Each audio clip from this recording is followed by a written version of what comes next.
Նրանք, ովքեր հավատում են Աստծուն, պետք է ճանաչեն Աստծո անունը։ Ինչ սովորեցրեց Հիսուսը Աստծո անունի մասին։ Արդ գնացեք, աշակերտ դարձրեք բոլոր ազգերին, նրանց մկրտելով Հոր, Որդու Սուրբ Հոգու անունով։ Սովորեցրեք նրանց պահել այն ամենը, ինչ ձեզ պատվիրեցի։ Եվ ահա ես ձեզ հետ եմ բոլոր օրերին մինչ աշխարհի վերջը։ Հիսուսը պատվիրեց իր աշակերտներին մկրտել մարդկանց Հոր, Որդու և Սուրբ Հոգու անունով։ Պարզ ասած, սա նշանակում է, որ Աստված մինչ աշխարհի վերջը կօգտագործի 3 տարբեր անուններ։ Հոր Աստծու անունը Եհովա է։ Որդու անունը Հիսուս է։ Այնուհետ, որն է Սուրբ Հոգու անունը։ Հիսուսը Հովհաննես առաքյալին ասաց, որ իր նոր անունը ապագայում կհայտնվի։ Հաղթողին իմ Աստծու տաճարում սյուն պիտի դարձնեմ։ Իմ նոր անունը պիտի գրեմ։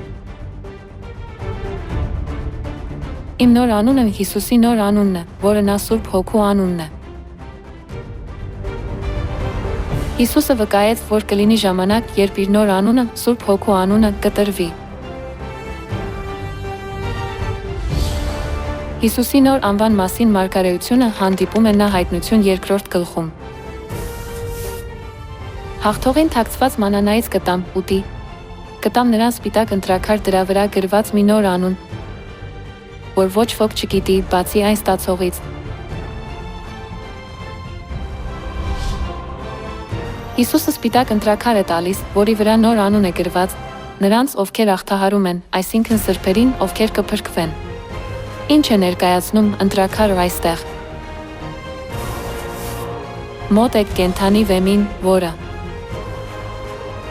վեմի խորհրդանշում է Հիսուսին, ով մարմնով է եկել։ Հետաբար, ընտրաքարի վրա գրված նոր անունը Հիսուսի նոր անունն է։ Աստվածաշունչը մեզ սովորեցնում է, որ միայն այն սրբերը, ովքեր պետք է փրկվեն, կստանան Հիսուսի նոր անունը։ Հետաբար, հնազանդվելով Հիսուսի ուսմունքներին, մենք պետք է հավատանք Սուրբ Հոգու անունին, այսինքն Հիսուսի նոր անունին։